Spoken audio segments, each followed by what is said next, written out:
வணக்கம். ஜேகே செய்திகளின் பிரதான செய்திகள். முதலில் தலைப்புச் செய்திகள். யாழ்ப்பாணத்திற்கான குளிரூட்டப்பட்ட கடுகதி ரயில் சேவை தினசரி முன்னெடுக்கப்படும் என அறிவிப்பு.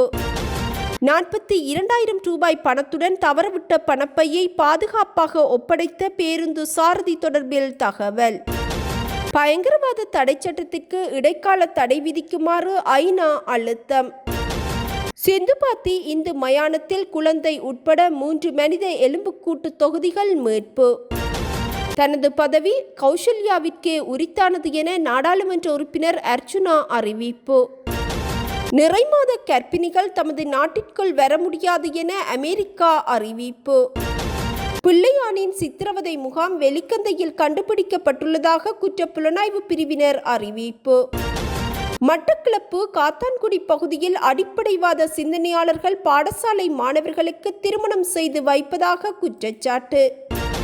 சீனா மற்றும் பாகிஸ்தானின் அச்சுறுத்தலை எதிர்கொள்ளும் வகையில் 2000 கோடிக்கு ட்ரோன் ஒப்பந்தம் மேற்கொள்ளப்பட்டுள்ளதாக இந்தியா அறிவிப்பு. ஈரானுடனான போரில் அமெரிக்கா தோல்வி அடைந்துள்ளதாக ஈரான் தலைவர் அறிவிப்பு. தாயாரின் காதலனுடன் தகாத உறவு வைத்திருந்து தனது கணவரை கொலை செய்த பெண் தொடர்பில் விசாரணை. வெலிகம பிரதேச சபையின் தவிசாளரை நியமிப்பதற்காக இன்று வாக்களிக்க சென்ற தேசிய மக்கள் சக்தி கட்சியின் 2 உறுப்பினர்கள் கடத்தப்பட்டுள்ளதாக முறைப்பாடு செய்யப்பட்டுள்ளது. அத்துடன் இதன் விளைவாக சபை அமர்வை நடத்த முடியாத சூழல் ஏற்பட்டுள்ளதாகவும் அறிவிக்கப்பட்டுள்ளது.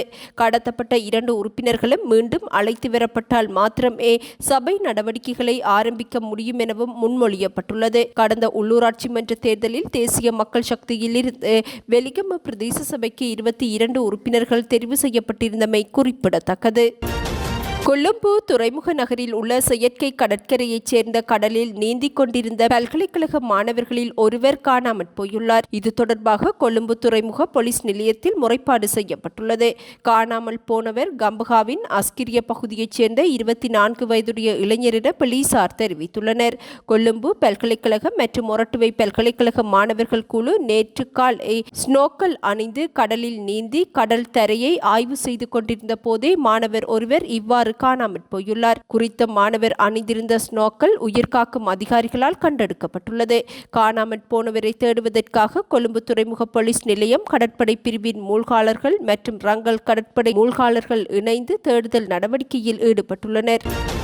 யாழ்ப்பாணம் முதல் கல்கிசை வரையிலான குளிரூட்டப்பட்ட கடுகதி ரயில் சேவை இதுவரை வார இறுதி நாட்களில் மாத்திரம் இயக்கப்பட்டு வந்த நிலையில் எதிர்வரும் 7ஆம் தேதி முதல் தினசரி சேவையாக விரிவாக்கப்படும் என யாழ் பிரதான ரயில் நிலைய அத்தியட்சகர் டி. பிரதீபன் தெரிவித்துள்ளார். பொதுமக்கள் மற்றும் துறைசார் தரப்பினரின் கோரிக்கைக்கு அமைய இச்சேவை தினசரி அடிப்படையில் முன்னெடுக்கப்படும் எனவும் அவர் குறிப்பிட்டுள்ளார். இதன்படி எதிர்வரும் 7ஆம் தேதி முதல் கல்கிசை ரயில் நிலையத்தில் இருந்து காலை 5:15 மணிக்கு புறப்படும் இந்த ரயில் கொழும்பு கோட்டை நிலையத்தை காலை 5:45 மணிக்கு வந்தடைந்து யாழ்ப்பாணத்தை நோக்கி பயணிக்கும் என்பதுடன் இது யாழ்ப்பாணம் ரயில் நிலையத்தை மதியம் 11:49 மணிக்கு வந்தடைந்து பின்னர் காங்கேசன்துறையை மதியம் 12:13 மணிக்கு சென்றடையும் எனவும் தெரிவித்துள்ளார். மீண்டும் மாலை 1:30 மணிக்கு காங்கேசன்துறையிலிருந்து புறப்படும் ரயில் சேவை யாழ்ப்பாணம் ரயில் நிலையத்திலிருந்து மாலை 2:12 மணிக்கு பயணத்தை ஆரம்பித்து கொழும்பு கோட்டையை இரவு 8:33 மணிக்கு வந்தடையும் எனவும் பின்னர் கல்கிசைக்கு 8:55 மணிக்கு சென்றடையும் எனவும் தெரிவித்துள்ளார். இந்த ரயில் சேவைக்கான ஆசன முன்பதிவுகளை அடுத்த சில நாட்களில் ரயில்வே திணைக்களத்தின் அதிகாரப்பூர்வ இணையதளம் ஊடாக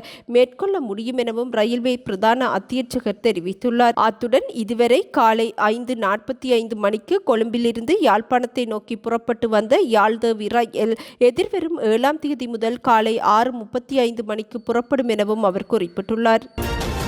மகவ தியப்போடை பகுதியில் உள்ள காட்டில் எரிந்த நிலையில் காருக்குள் இருந்த நபரொருவரின் சடலம் கண்டெடுக்கப்பட்டுள்ளது. கிடைக்கப்பெற்ற இரகசிய தகவலின் அடிப்படையில் உடல் கண்டெடுக்கப்பட்டதாக போலீசார் தெரிவித்துள்ளனர்.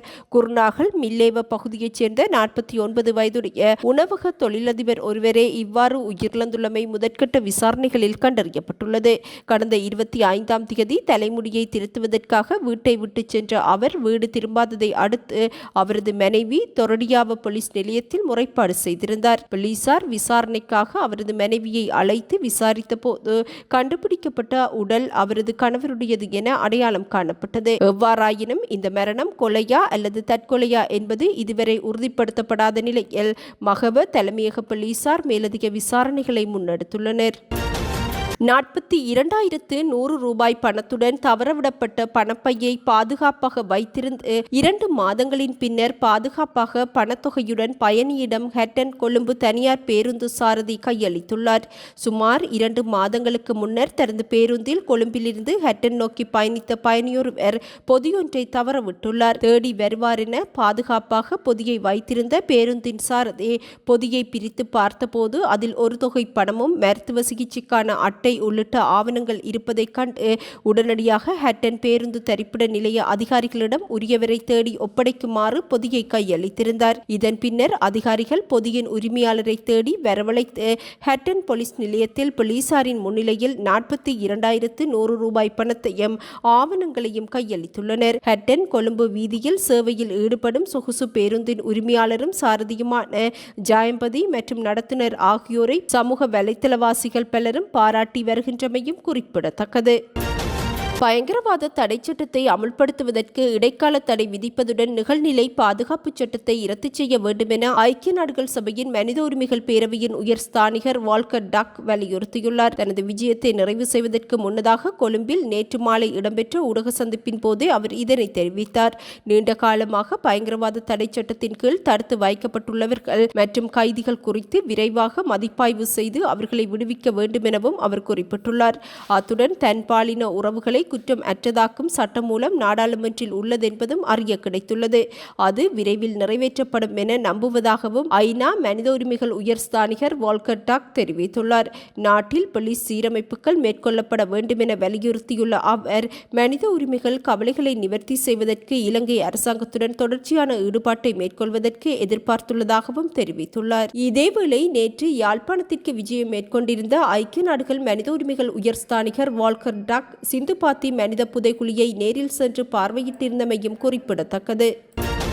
யாழ்ப்பாணம் செம்மணி சிந்துபாத்தி இந்து மயானத்தில் அடையாளம் காணப்பட்ட மனித புதைகுழியின் 2ஆம் கட்ட அகழ்வு பணிகள் இன்றும் முன்னெடுக்கப்பட்டது. நேற்று அகழ்வு பணிகள் மீண்டும் ஆரம்பிக்கப்பட்டிருந்த நிலையில் நேற்றைய தினம் குழந்தையொன்றின் எலும்புக்கூடு உட்பட 3 மனித எலும்புக்கூட்டு தொகுதிகள் மீட்கப்பட்டுள்ளன. இதற்கமைய இதுவரை செம்மணி சிந்துபாத்தி மனித புதைகுழியில் இருந்து 22 மனித எலும்புக்கூட்டு தொகுதிகள் மீட்கப்பட்டுள்ளமை குறிப்பிடத்தக்கது. இதேவேளை அகழ்வு பணிகளை 45 நாட்கள் முன்னெடுக்க பாதீடு சமர்ப்பிக்கப்பட்ட நிலையில் நிதியினை விடுவிப்பதற்கான ஒப்புதல் கிடைக்கப்பெற்றுள்ள போதிலும் அதற்கான நிதி எதிர்வரும் திங்கட்கிழமையே கிடைக்கப்பெறும் எனவும் 45 நாட்கள் அகழ்வு பணிகளுக்கான அனுமதி கிடைக்கப்பெற்றுள்ள நிலையில் 15 நாட்கள் தொடர்ச்சியாக அகழ்வு பணிகள் நடைபெற்று பின்னர் சிறு கால இடைவெளியின் பின்னரே பணிகள் ஆரம்பிக்கப்படும் எனவும் அறிவிக்கப்பட்டுள்ளது.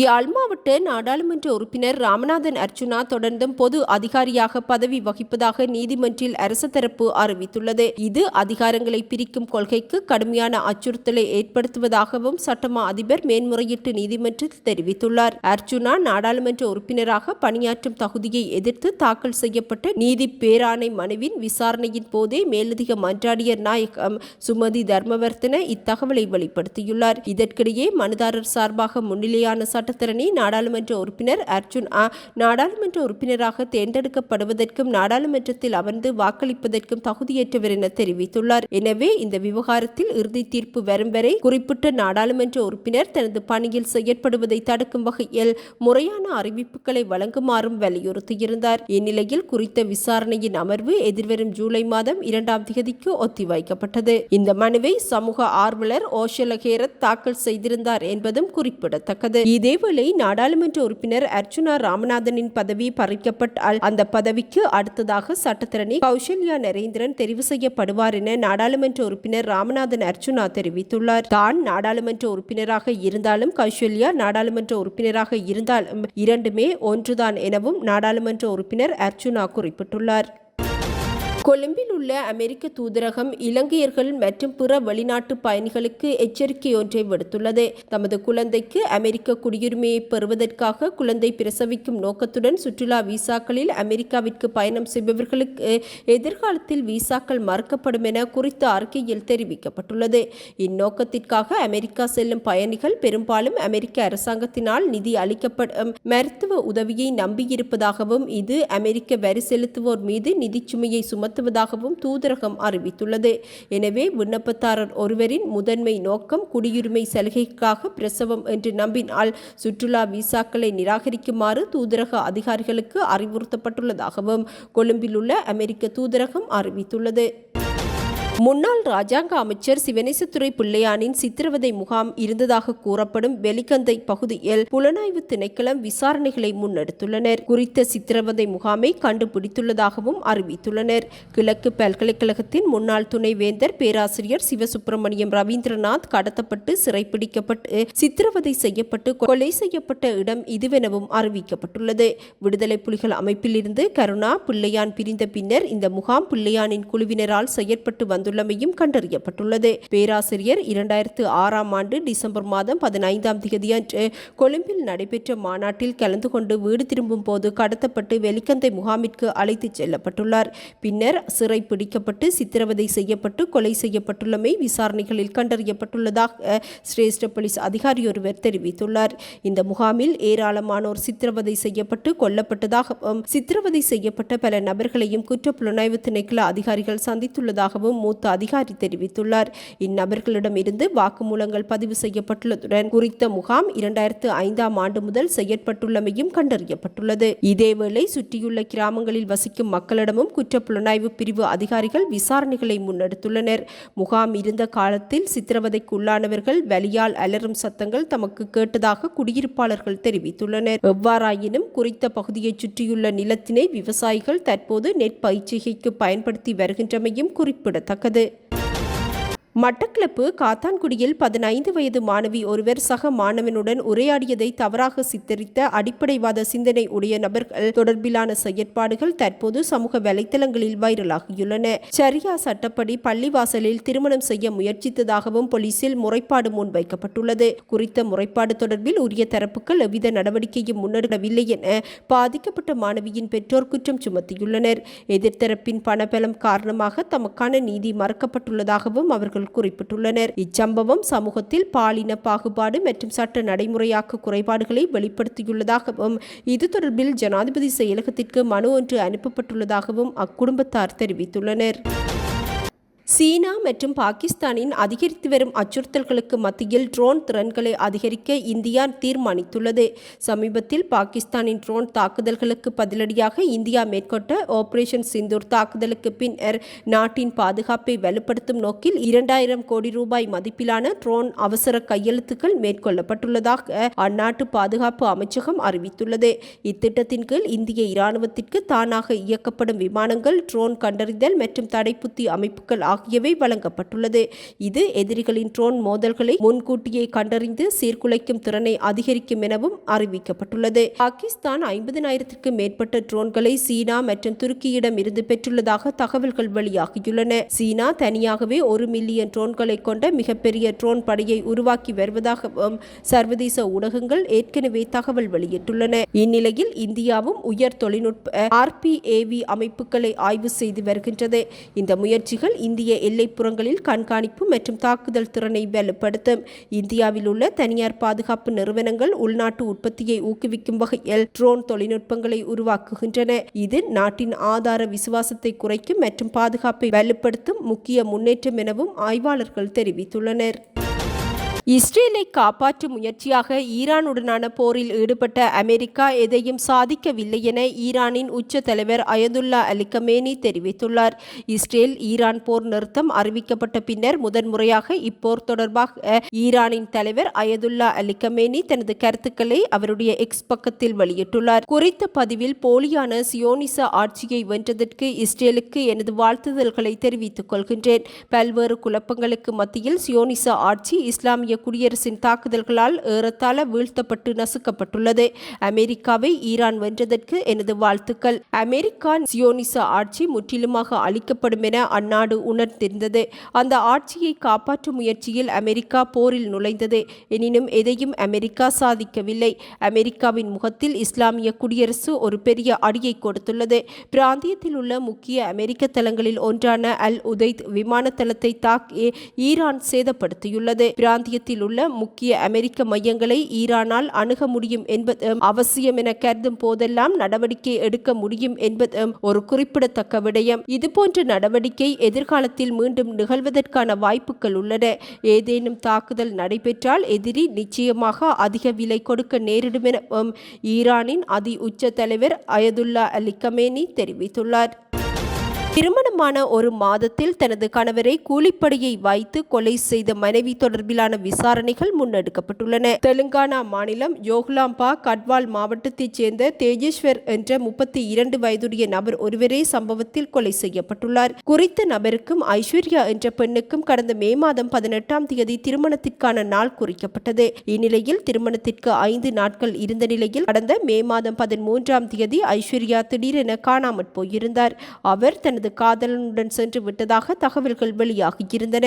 இந்நிலையில் 16ஆம் தேதி ஐஸ்வர்யா மீண்டும் வீடு திரும்பியிருந்தார். தான் எவரையும் காதலிக்கவில்லை, வரதட்சணை கொடுக்க முடியாமல் தனது பெற்றோர் தவித்து வருவதாக தனது கணவரிடம் குறிப்பிட்டார். இதனை அடுத்து குறித்த இருவருக்கும் திருமணம் இடம்பெற்றிருந்தது. தொடர்ந்து 2வது நாளில் இருந்து ஐஸ்வர்யா தேஜேஸ்வரை புறக்கணித்துள்ளார். ஐஸ்வர்யா தொலைபேசியில் அதிக நேரம் செலவிடுகின்றமை தொடர்பில் குறித்த தம்பதியினருக்கு இடையில் அவ்வப்போது தகராறு ஏற்பட்டுள்ளது.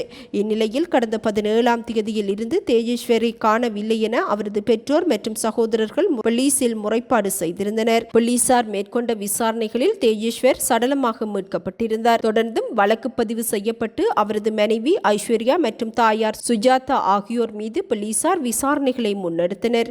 இதன்போது ஐஸ்வர்யாவின் தாய் சுஜாதா கர்னூலில் உள்ள வங்கியில் தூய்மை பணியாளராக வேலை செய்து வருவதாகவும் அதே வங்கியில் பணிபுரியும் ஊழியருடன் சுஜாதாவிற்கு தகாத உறவு இருந்துள்ளமையும் கண்டறியப்பட்டுள்ளது.